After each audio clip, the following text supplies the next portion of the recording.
Patay ang mag-asawa at dalawa nilang anak ng araruhin ng pickup truck ang sinasakyan nilang tricycle sa Calamba, Laguna. Malubha rin ang lagay ng dalawa pa nilang anak.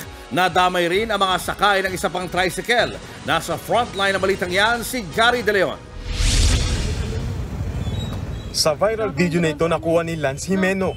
Kita ang nagkawasak-wasak na tricycle na ito matapos araruhin ng isang pickup truck sa highway sa Barangay Bukal sa Calamba City, Laguna, pasado alas 3 kaninang madaling araw. Sa di kalayuan, makikita ang isa pang tricycle na inararo rin. Ang nakabangga ang pickup truck, sumalpok naman sa isang bahay. Dead on the spot ang driver ng tricycle na si Gilbert Palupit. Isinugod pa sa ospital ang asawa niyang si Eileen. Pero idineklara rin dead on arrival. Itinakbo rin sa ospital ang 4 nilang anak na lahat ay menor de edad. Pero 2 sa kanila ang binawian ng buhay. Sugatan din ang driver na isa pang tricycle na si John Ray San Juan at kanyang isang pasahero. Sa investigasyon ng Calamba Police, mabilis ang takbo ng pickup truck na bigla itong lumihis ng linya at inararo ang 2 kasalubong na tricycle.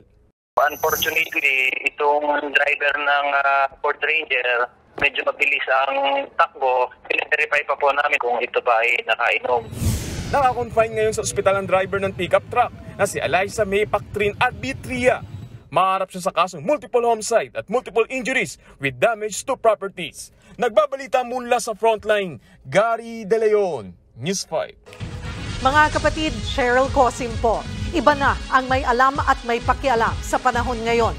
Para sa tuloy-tuloy na balitaan sa Frontline, mag-follow at mag-subscribe sa social media pages ng News 5.